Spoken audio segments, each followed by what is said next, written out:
దీంతో బుద్ధొచ్చి ఇక పాకిస్తాన్ ఈ ఆపరేషన్ 1 కావచ్చు 2 కావచ్చు ఈ ఆపరేషన్ సింధూర్ తర్వాత ఇకనన్నా బుద్ధొచ్చి ఉంటుందా మళ్ళీ కొన్నేళ్ళకి ఇట్లనే గెలుక్కునే అవకాశం ఉంటుందా? దానికోసమే చెప్పిన ప్రధానమంత్రికి ఇది కుక్క తోక కట్ చేయి, ఇది క్యాన్సర్ టోటల్ ఫినిష్ చేయి, పర్మనెంట్ సొల్యూషన్ తీసుకో, ఇట్లాంటి మళ్ళీ ఆపర్చునిటీ మనకు దొరకదు. ప్లాటర్ మీద పెడతారన్నారు అంటారు కదా ఇంగ్లీష్లో, ఇట్లా ప్లాటర్ మీద పెట్టుకొని ఇచ్చినారు, గెలికినారు మనకు. మొత్తం world countries except China and Turkey, world leaders, peace loving nations, total ఒకటే ఇండియా. వీడు మనకు అటాక్ చేస్తున్నాడు పాకిస్తాన్, వెనక నుంచి తిరుగుతున్నాడు. అమెరికా కానీ ఇంగ్లాండ్ కానీ ఎవరో మాకు సపోర్ట్ చేస్తారని, సౌదీ అరబ్ కానీ దుబాయ్ కానీ ఎవరు సపోర్ట్ చేయరు. ఎందుకంటే అందరికీ అర్థమైంది మీరు అనవసరంగా ఇండియాకి గెలికినారు. ఇండియా ఎప్పుడు శాంతి, నాన్ వైలెన్స్, గాంధీ అట్లాంటి రోల్ ప్లే చేస్తుంది ఇండియా. సో ఏమనుకుంటారు మీరు? ఇప్పుడు టైం వచ్చింది, దానికోసం ప్రధానమంత్రికి చూటిగా ఎలాంటి భయంకరమైన వాతావరణం ఉండబోతుంది? సరే ఓకే, ఈ యొక్క యుద్ధంలో ఇంకా 12 రోజులు అంటున్నారు మీరు అన్నట్టు. 12 రోజులు అవుతుందా, 20 రోజులు అవుతుంది, నెల అవుతుందో తెలియదు, కానీ ఎలాంటి ఎఫెక్ట్ ఉండబోతుంది? మెయిన్గా హైదరాబాద్లో ఉన్న వాళ్ళందరూ కూడా ధైర్యం ఉన్నప్పటికీ కూడా ఏం జరగబోతుంది అన్న ఒక ఉత్కంఠతో ఎదురు చూస్తున్న నేపథ్యం కదా. హైదరాబాద్ మీద కూడా ఎలాంటి ఎఫెక్టివ్ ఉండే అవకాశం ఉండబోతుంది? నథింగ్. ఇలా చెప్పేస్తున్నాం ఈ ఛానల్ ముందు. 30 crores ఆఫ్ ముస్లిం కశ్మీర్ నుంచి కన్యాకుమారి దాకా ఉన్నారు. ఈ ఇష్యూలో ఒక్కటే మాట, హిందుస్థాన్, భారత్, ఇండియా జిందాబాద్. టోటల్ ఇండియన్ గవర్నమెంట్తో ఉన్నాం. నంబర్ 1. నంబర్ 2, ఏదైనా స్లీపర్ సెల్స్ అది ఉంటే వాళ్ళు ఏం చేయలేరు. ఎందుకంటే లోకల్ సపోర్ట్ లేకుండా. రీసెంట్గా సోషల్ మీడియాలో ఒక పోస్ట్ చూసినా, పాకిస్తాన్కి మద్దతుగా ఒకరికి పోస్ట్ పెట్టిన నేపథ్యం చూస్తున్నాం. ఇట్లా ఒకరిగా ఏదైనా స్లీపర్ సెల్స్గా పుట్టుకొచ్చే అవకాశం ఏమైనా ఉంటుందా? అక్కడ జరుగుతున్న తీవ్రతనే హైదరాబాద్ మీద మేజర్ కదా, అంటే ముస్లిమ్స్ ఎక్కువనే, రెండోది మన దగ్గర ఆర్మీ కూడా ఎక్కువనే కదా, ఏ రకమైన ఇంపాక్ట్ ఉండబోతుంది హైదరాబాద్కి? లోకల్ సపోర్ట్ లేకుండా స్వీపర్ సెల్స్ ఏం చేయలేరు. ఒక సింపుల్ ఎగ్జాంపుల్ ఇస్తా మీకు. పహల్గామ్ అటాక్ టెర్రరిస్ట్ వాళ్ళు చేసినారు. అవును.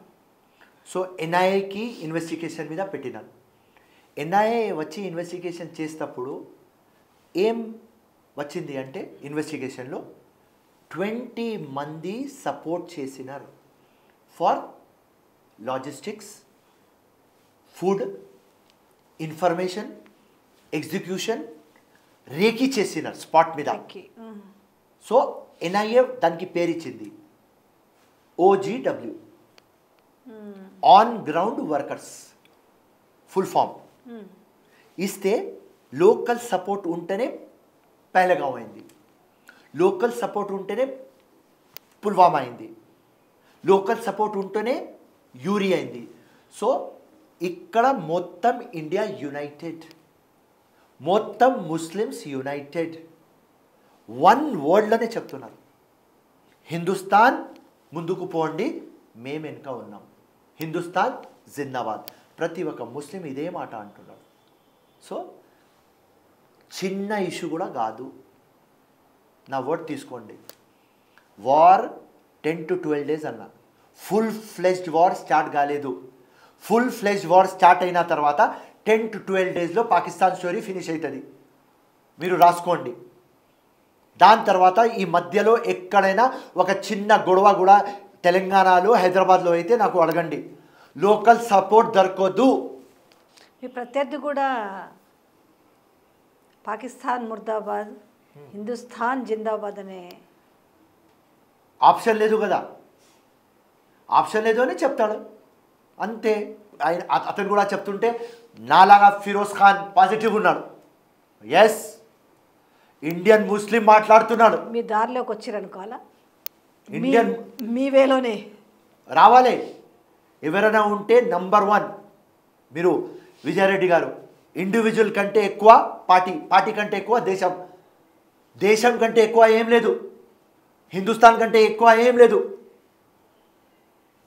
ఎవరైనా కానీ ఇండియాకి సపోర్ట్ చేయాలి. కానీ మీ అంత అగ్రెసివ్గా మీ అంత ప్రేమ దేశం పైన నేను అంటే జనరల్గా చూస్తుండారు, ఎందుకంటే మీ మాటలు అందుకే జనాలకు చాలా రీచ్ అవ్వడానికి ఏంటంటే ఫిరోజ్ ఖాన్ రాబాయ్ ఇండియా మీద ఎంత భక్తి అంటే గత ఇంటర్వ్యూలు చూసినా కూడా, కానీ అందరికీ మీ అంత అయితే ఉండదు కదా, మీకేంటి ఇంత పెద్ద ఎత్తున అసలు? అది చిన్నప్పటి నుంచి నాకు, చిన్నప్పుడు ఎప్పటి నుంచి నాకు వచ్చింది సెన్సెస్, అప్పటి నుంచి ఇండియా మీద నాకు ప్రేమ. అది బై బర్త్. ఒక చూస్తే పాస్ట్ ఒక జన్మం ఉంటే నేను ఒక యోద్ధ, ఒక సోల్జర్, అట్లాంటి ఫీలింగ్ ఉంటుంది నాకు కళలు కూడా వస్తాయి. ఆ కళల్లో నేను ఆ గుర్రం మీద ఉన్నా, రైట్, ఫైట్ చేస్తున్నా అని కళలు వస్తాయి, హాఫ్ ఆఫ్ డ్రీమ్స్ వస్తాయి నాకు. సో నేను టోటల్ లాస్ట్ టైం కూడా మీకు చెప్పినా, ఇలా కూడా చెప్తున్నా, నేను యాక్చువల్లీ పాలిటిక్స్కి సూట్ గాను. నేను యాక్చువల్లీ ఒక ఆఫీసర్ కావాలి, హైకోర్టు జడ్జ్ కావాలి, అట్లాంటి దానిలో నేను సూట్ అవుతా. ఈ లంగా పాలిటిక్స్లో నేను సూట్ గాను. ఇలా మంచి నా అమ్మ నాన్న చెప్పేది చదివితే ఇలా ఐపీఎస్ ఉండేది, ఇలా కాశ్మీర్కి లీడ్ చేసేది, రైట్, ఇలా వార్లో నేను లీడ్ చేసేది, సంపేది, లేకుంటే దేశం కోసం ప్రాణం ఇచ్చేది, రైట్, ఆ లెవెల్లో నేను ఉండేది. ఏదో వచ్చి పాలిటిక్స్లో ఉన్న పాలిటిక్స్లో విరక్తి వచ్చిందా? ఏం వచ్చింది అంటే బాగానే పోరాటం చేస్తూ ఉన్నారు, చేస్తున్నాం, కానీ తృప్తి లేదు. ఆ ప్యాషన్ ఉన్నది, మార్పు తీసుకురావాలి, అది తప్పకుండా తీసుకువస్తాం. విప్లవం కోసం వచ్చినాం, అది తప్పకుండా తీసుకువస్తాం. కానీ ఇక్కడ లంగా పాలిటిక్స్ చూస్తుంటే అందరు ప్రజల కోసం ఎవరు లేరు, ఉట్టి దొంగ పర్సనల్ కోసం ఉన్నారు.